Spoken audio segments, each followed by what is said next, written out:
All right, what's going on, guys? Coach Darren here. So we're gonna be bringing you guys an awesome ab workout, and I have a special guest today. Suzette, get over here. We like to call her six-pack Suzette. So she is, how old are you now? 40, 41, 42? 42, gonna be 43. Almost 43 with full abs. And a lot of women wanna get that flat stomach. So what we're gonna do is show you step-by-step how to actually get a flat stomach, and if you want, even a nice six-pack like Suzette has here. The number one thing when it comes to getting a flat stomach is nutrition.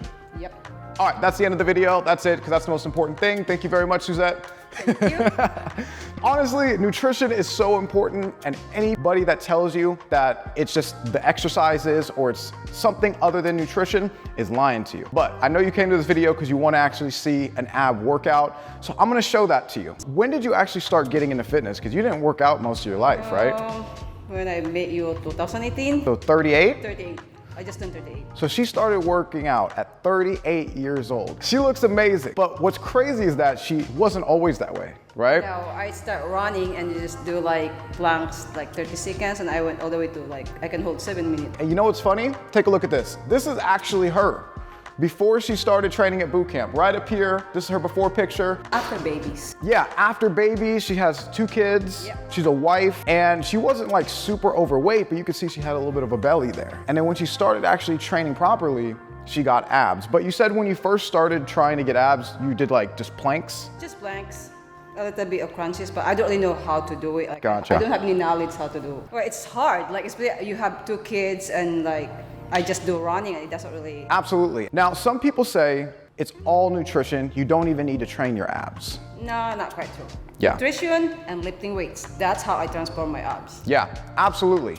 And there's some people that say you don't need to train your abs at all. If you just lift heavy weights, that's gonna be enough. Both of those things are true. Nutrition is important. You're not gonna be able to see your six-pack if you have a bunch of fat there. No. But if you just lift heavy, if you just squat, deadlift, you're gonna have some abs, but they're not gonna be the best set that you can possibly have, right? You have to do some actual ab training. Yeah, you have to have really good abs training. Because when you're lifting heavy weights, the philosophy is that if you have 200 pounds on your back and you're squatting with that, your core is gonna have to squeeze and tighten up to keep you stable. When I do any lifting, I always tighten my core. But what you're gonna learn is that just squeezing your core is only one of many different functions of the abs. So in order to get the best six-pack that you can, what you need to do is hit all the major movement patterns that the abs perform. So when it comes to the abs, let me show you real quick. Suzette, give me a little flex. So there's the rectus abdominis, which is the six-pack, right? The ones that have all the little packs right there in the front. That's what people think of when they think of the abs. But your core is a lot more muscles than just a six-pack. There's also internal, external obliques, there's a transverse abdominis, there's your lower back. All of these things you want to train optimally. So the function of the abs goes like this. I want you to remember bend, brace, and twist. You need to be doing all 3. Perfect ab workout is gonna go like this. Sequence is important. The way that you choose to do your ab exercises does matter, because some exercises are harder than others. For instance, when it comes to abs, we have our lower ab exercises where we're lifting our legs up towards our head. Those are gonna be the hardest versus if we're just lifting our shoulders off the ground in a crunch. So what we wanna do is put those first, because they're the hardest ones. They're the ones you're gonna get tired in the most. This is called your bottom up or your lower ab exercises. These are gonna be things like leg raises, whether on the floor, knees bent, Or the pull-ups. or the pull-up bar, exactly. So if you're a beginner, when you're working your lower abs and you're starting with the hard ab exercises, we wanna be doing our leg raises. So like you see here in the video, we're laying on the floor, we have our knees bent, and we're just bringing our knees all the way up and crunching towards our chest. Now, once you get a little stronger, you get a little bit more advanced, now you wanna keep those legs completely straight. Now when you crunch those legs up, it's a lot more challenging than if your legs are bent.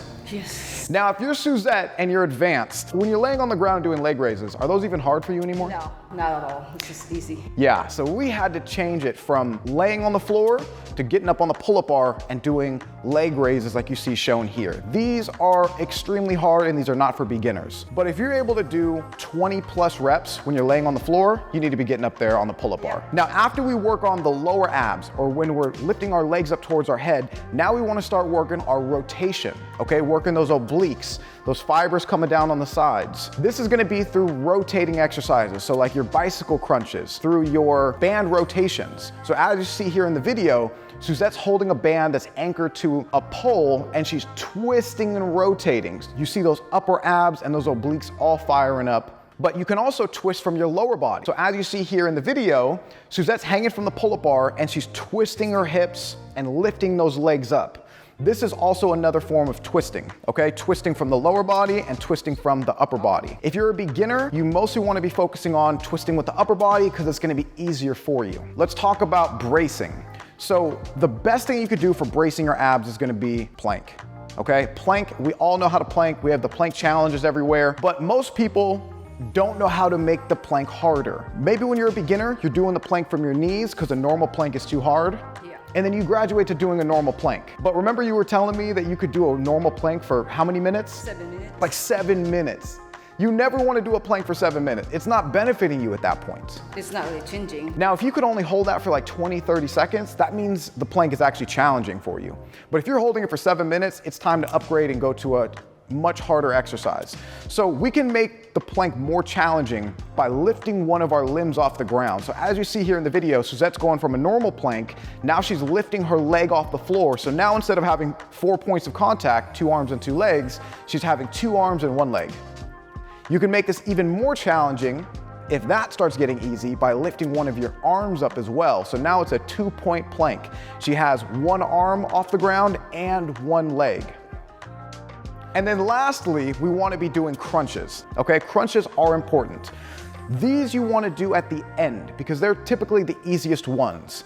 So this is where you're laying on the floor, you're doing a sit-up, you're doing a crunch like you see Suzette doing here. Now, if you're a beginner, this is gonna be pretty challenging for you. But once you get more advanced, just like with all the other ab exercises, you gotta make it more challenging. And the easiest way to do this is by adding some dumbbells. So you see Suzette here, she's holding 15-pound dumbbells and doing her crunches with it, making it much more challenging than if she was just doing body weight. Your breathing technique plays a big part. You know, in class, when a lot of the beginners, when they're doing their ab exercises, they hold their breath when they're doing their crunches. They sucking it in.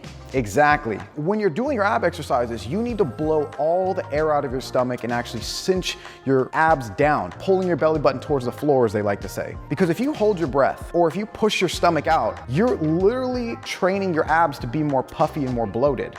So instead of having a tight waist, you're actually pushing your stomach out. You're pushing that gut out even further so it just hangs out there. So what do we want to do instead, Suzette? Suck it in. Suck it in. And breathe out. And blow out. Blow all your air out every time you're doing your ab exercises and pull your stomach in so you're training your abs to be more slim and drawn in. That is key. And then last thing here I want to bring up is if you have pain when you're doing your leg raises and your knee tucks from the floor, your lower back is hurting, that means the exercise is a little bit too challenging for you. I have a lot of ladies who come in and they're overweight and they start doing exercises that are a little bit too advanced for them. If you're feeling pain during any ab exercise, don't do it, okay? Your abs will get stronger through time. If you are a beginner and you're feeling back pain, what you want to do is just focus on your upper ab exercises, your crunches, your planks, a little bit of rotation, and then save the leg raises for when your abs do get a little bit stronger, because they will. All right? So I hope that video was awesome. I hope you enjoyed that. I hope you learned something from it. Remember guys, if Suzette can get in shape and she just started working out at 38 years old, you can absolutely do it. No matter what your age is, no matter where you come from, if you start now and you stay consistent. Consistent and nutrition. You're absolutely gonna change your body just like Suzette did. I mean, look at her freaking incredible transformation. She looks crazy, she looks great. Give him a little, look at that. Does she look like she's in her 40s? Coach Darren signing out. Remember, you guys can follow me on Instagram at DFF Bootcamp. You can also check out the website, www.dffbootcamp.com. You can also follow Suzette on Instagram. There we go, that's Suzette right there. Go ahead and give her a follow. She posts some really awesome content, and I will see you guys later. Make sure to subscribe, all right? I'm out.